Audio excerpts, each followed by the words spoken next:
اور طالبان کو جنوبی اور مشرقی صوبے دیے جائیں گے۔ اس حوالے سے ناظرین کرام تازہ رپورٹ سامنے آ رہی ہیں کہ زلمے خلیلزاد ایک خفیہ دورے پر گزشتہ روز کابل پہنچے تھے، جہاں انہوں نے اشرف غنی سے ملاقات کی خواہش کی اور اشرف غنی سے ملنے کے لیے خصوصی طور پر امریکی صدر ڈونلڈ ٹرمپ کے مشیر برائے افغانستان زلمے خلیلزاد کابل پہنچے تھے، لیکن اشرف غنی کو اس منصوبے کا علم ہو گیا اور اشرف غنی نے ملاقات سے انکار کر دیا، جس کے بعد زلمے خلیلزاد ناکام کابل سے واپس لوٹے ہیں۔ امریکہ کے صدر ڈونلڈ ٹرمپ چاہتے ہیں کہ طالبان سے کیے گئے وعدے کو پورا کریں تاکہ امریکی عوام کو ایک طرح سے وہ اپنی کامیابی بتا سکیں کہ جو افغانستان کے اندر امریکی فوجیں تھیں ان کو ٹرمپ نے نکال لیے ہے۔ لیکن ناظرین کرام اس حوالے سے جو عبوری حکومت کا سیٹ اپ ہے جس کی ذمہ داری حامد کرزائی کو دینے کی کوشش ہو رہی ہے، اس میں اشرف غنی رکاوٹ بن چکا ہے۔ اشرف غنی نے کہا ہے کہ وہ اس منصوبے کے خلاف ہے اور اپنی جو معطلی ہے اس کو کسی صورت وہ برداشت نہیں کریں گے، لیکن امریکہ نے اشرف غنی کو اب وارننگ دی ہے کہ اشرف غنی چند دنوں کا مہمان ہے اور چند دنوں کے بعد اشرف غنی کو بزور طاقت یا پھر ان کو پریشرائز کر کے ہٹایا جا سکتا ہے۔ اور عبوری سیٹ اپ کے اندر افغانستان کی جو حزب اسلامی ہیں اور اسی طرح سے جو دیگر سیاستدان ہیں جو طالبان کے ساتھ مذاکرات کے حامی ہیں، وہ عبوری سیٹ اپ میں شریک ہوں گے، جبکہ افغان طالبان کو مشرقی اور جنوبی صوبے جن میں طالبان کی اکثریت ہے وہ دے دیے جائیں گے، اور پھر بعد میں اگلے مرحلے میں افغان طالبان مکمل افغانستان پر کنٹرول حاصل کر لیں گے۔ کہا جاتا ہے امریکہ کے اس نئے سیٹ اپ پر افغان طالبان بھی کسی حد تک راضی ہیں، جبکہ ناظرین کرام اطلاعات سامنے آ رہی ہیں کہ اشرف غنی نے اب امریکہ کے خلاف بھی ایکشن لینے کا کہا ہے کہ اگر امریکہ نے زبردستی ان کو ہٹایا تو اس کا رد عمل امریکی حکام کو بھی ملے گا اور امریکی حکام کو اس حوالے سے اشرف غنی کی جانب سے کوئی سپورٹ حاصل نہیں ہوگی۔ آگے بڑھتے ناظرین کرام جو آج کی چوتھی بڑی خبر ہے یہ بھی افغانستان کے معاملات کے حوالے سے ہے۔ ناظرین کرام افغانستان میں طالبان کی فتوحات کا سلسلہ جاری ہے۔ مزید مختلف صوبوں سے 80 کابل فوجی اور پولیس اہلکار طالبان کے سامنے ہتھیار ڈال کر سرنڈر ہو چکے ہیں۔ اس کے علاوہ ناظرین کرام آج افغانستان کے اندر افغان طالبان نے بڑے بڑے حملے کیے ہیں، جس میں صوبہ بادغیس اور صوبہ ہرات کے اندر جو فوجی جرنیل ہیں اور پولیس کمانڈوز اور چیف ہیں ان کو مار ڈالا گیا ہے۔ طالبان کا دعویٰ ہے کہ آج مختلف کارروائیوں میں 6 ٹینک تباہ کیے گئے ہیں اور 25 سے زائد کابل فوجی مارے گئے ہیں، جبکہ ناظرین کرام طالبان کے ترجمان ذبیح اللہ مجاہد نے اپنے ٹویٹر اکاؤنٹ پر لکھا ہے کہ نہتے شہریوں پر بمباری بھی کی گئی ہے، جس میں 5 عام شہری شہید ہوئے ہیں اور متعدد زخمی ہوئے ہیں۔ افغان طالبان نے کہا ہے کہ جب تک کہ نہتے شہریوں پر آپریشن یا بمباری بند نہیں ہوگی تب تک طالبان بھی حملے جاری رکھیں گے، جبکہ ناظرین کرام اشرف غنی نے طالبان سے جنگ بندی کا مطالبہ کیا ہے اور بیرونی ممالک نے بھی دونوں فریقین سے یہ مطالبہ کیا ہے، دونوں فریقوں سے مطالبہ کیا ہے کہ وہ افغانستان کے اندر جنگ بندی کریں تاکہ افغانستان کے اندر جو امن معاہدے ہیں، منصوبے ہیں، وہ آگے بڑھ سکیں۔ آگے بڑھے ناظرین کرام جو آج کی 5ویں بڑی خبر ہے یہ بھارت سے ہے۔ ناظرین کرام بھارت کی ریاست کرناٹک ہے جہاں پر بی جے پی کا مسلمانوں کو ٹکٹ نہ دینے کا فیصلہ سامنے آیا ہے۔ بی جے پی کے جو ذمہ دار ہیں کرناٹک ریاست کے، انہوں نے کہا ہے کہ الیکشن میں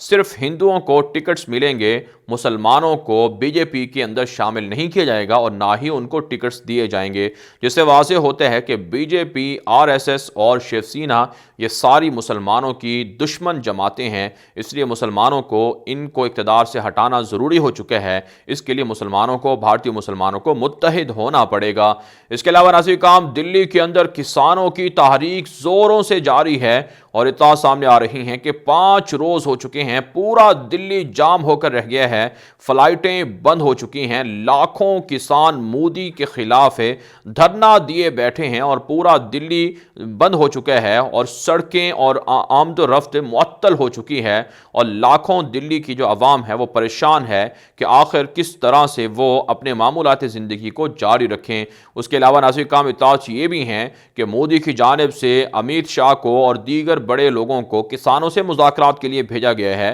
لیکن کسانوں نے کہا ہے کہ وہ اس وقت تک دلی سے دھرنا یا مظاہرہ یا احتجاج ختم نہیں کریں گے جب تک ان کے مطالبات پورے نہیں ہو جاتے۔ کہا جاتا ہے کہ لاکھوں کسان اس وقت دلی کے اندر موجود ہیں اور دنیا کے اندر یہ کسانوں کی سب سے بڑی تحریک ہے جو مودی کے استعفے کا اور مودی کے کالے قوانین کے خاتمے کا مطالبہ کر رہا ہے۔ اس سے واضح ہوتا ہے کہ بھارت کے اندر مودی کی وجہ سے بربادی شروع ہو چکی ہے اور فسادات بڑھ رہے ہیں، اور غربت اور بے روزگاری کی وجہ سے اب اگلا جو احتجاج ہے وہ غریب لوگوں کا، بے روزگار لوگوں کا بھی مودی کے خلاف ہو سکتا ہے، اور بھارت کے اندر اب مزید انقلاب آ سکتے ہیں اور بھارت ٹکڑوں کی طرف بڑھ سکتا ہے۔ اس کے علاوہ نازل کام اطلاعات سامنے آ رہی ہیں کہ پاکستان کے سفارتی مشن کے اہلکار کی گاڑی کو حادثہ پیش آیا ہے جس میں 5 افراد سوار تھے اور متعدد زخمی ہوئے ہیں۔ کہا جاتا ہے کہ واگا بارڈر کے ذریعے سے بھارت میں موجود پاکستان کا سفارتی عملہ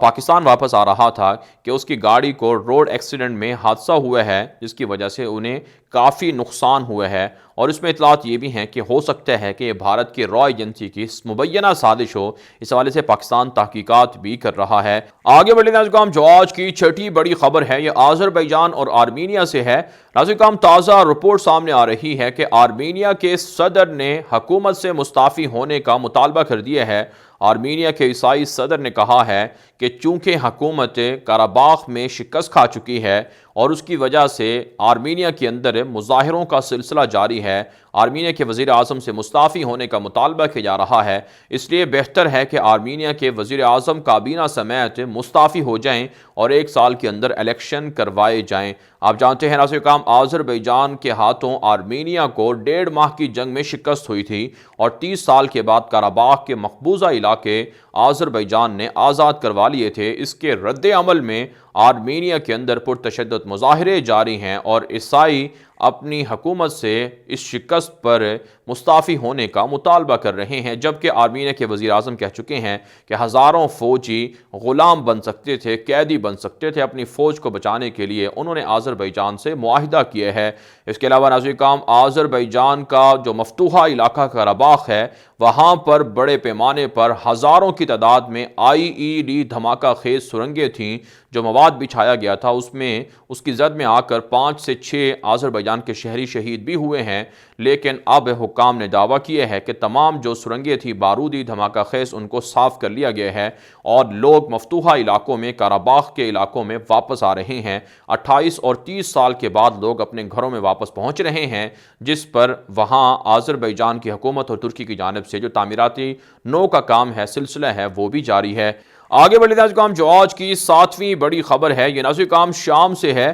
شام میں بشار الاسد اور روس کی درندہ فوجوں نے فضائی بمباری کر کے متعدد شہریوں کو شہید کر دیا ہے اور متعدد زخمی ہوئے ہیں۔ آپ جانتے ہیں گزشتہ 10 سالوں سے شام کے اندر بشار اور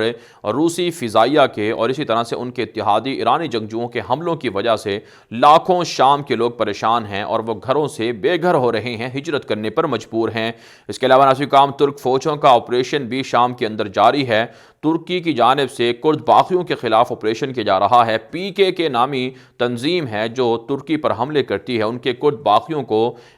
ہلاک کیا جا رہا ہے اور متعدد کو گرفتار کر لیا گیا ہے۔ ساتھ ساتھ ناظرین، ترکی سے ایک خبر یہ بھی سامنے آ رہی ہے کہ گزشتہ 10 ماہ کے دوران استنبول اور اناطولیہ میں سب سے زیادہ پراپرٹیز خریدی گئی ہیں جو بیرون ممالک کے مختلف ملکوں کی جانب سے شہریوں نے پراپرٹی خریدی ہیں۔ ترکی کی حکومت کی جانب سے یہ آفر دی گئی ہے کہ اگر بیرون ممالک کے شہری ترکی میں سرمایہ کاری کریں، وہاں پراپرٹیز خریدیں، تو انہیں ترکی کے ویزے یا پھر اقامے یا مستقل نیشنلٹیاں دی جا سکتی ہیں۔ آگے بڑھے ناظرین، جو آج کی 8ویں بڑی خبر ہے یہ اسرائیل کے عربوں کے ساتھ بڑھتے ہوئے تعلقات کے حوالے سے ہے۔ ناظرین، تازہ رپورٹ سامنے آ رہی ہے کہ نیتن یاہو رواں ہفتے مصر کے دورے پر جا رہے ہیں، جہاں پر وہ ڈکٹیٹر عبدالفتاح السیسی سے ملاقات کریں گے اور مصر کے ساتھ اسرائیل نئے سرے سے معاہدے کرے گا۔ اور اسرائیلی اخبار یروشلم پوسٹ کے مطابق اس دورے کے دوران عسکری نوعیت کے اور معاشی نوعیت کے معاہدے ہوں گے۔ آپ جانتے ہیں ناظرین، جب سے ترکی بحر متوسط کے اندر گیس اور پیٹرول کے ذخائر تلاش کر رہا ہے اور جب سے UAE اور بحرین نے اسرائیل کو تسلیم کیا ہے، تب سے اسرائیل کے یہودیوں کے جو مختلف دیگر عرب ممالک ہیں ان کے ساتھ رابطوں میں اضافہ ہوا ہے، اور ترکی کے خلاف مصر، اسرائیل اور دیگر ملک اب متحد ہو رہے ہیں۔ اس کے علاوہ ناسا اقوام اطلاعات سامنے آ رہی ہیں کہ اقوام متحدہ میں اسرائیل کی جانب سے مطالبہ کیا گیا ہے کہ جن عرب مسلمان ملکوں سے یہودیوں کو بے دخل کیا گیا تھا ان کو مہاجر تسلیم کیا جائے، ریفیوجی تسلیم کیا جائے اور انہیں ان کا حصہ دلوایا جائے۔ یعنی آپ جانتے ہیں ناظرین اکرام، چند دن پہلے ہم نے آپ کو ایک رپورٹ دی تھی کہ اسرائیل کے یہودیوں کی جانب سے 11 مسلمان ملک ہیں جن میں بحرین شامل ہے، سعودی عرب شامل ہے، ایران شامل ہے، شام، لیبیا، مصر، تیونس وغیرہ، ان ممالک سے $350 ارب کا ہرجانے کا مطالبہ اسرائیل کے یہودیوں نے کیا ہے کہ وہاں سے یہودیوں کو نکالا گیا تھا، بے دخل کیا گیا تھا، لہٰذا ان کی جو جائیدادیں تھیں وہ ان ملکوں کے اندر موجود ہیں اس کے عوض معاوضہ ادا کریں۔ تو اس میں ناظرین کام سعودی عرب سے بھی $100 ارب طلب کیا جا رہا ہے۔ اب اقوام متحدہ میں یہ معاملہ پہنچا دیا گیا ہے تاکہ اقوام متحدہ اسرائیل کے حق میں فیصلہ کر سکے۔ اس کے علاوہ ناظرین کام اطلاعات سامنے آ رہی ہیں کہ اسرائیل کے اخبارات میں بھارتی وزیر خارجہ جے شنکر کے بیانات کو بھی چھاپا جا رہا ہے، اور اسرائیلی اخبارات میں یہ کہا جا رہا ہے کہ بھارت بھی عربوں کے ساتھ اسرائیل کے بڑھتے ہوئے تعلقات سے خوش ہے، اور اس میں بھارت بھی چاہتا ہے کہ اسے بھی عربوں کے ساتھ جو ہونے والے معاہدے ہیں شامل کیا جائے۔ آگے بڑھتے ہیں جو آج کی 9ویں بڑی خبر ہے یہ یمن اور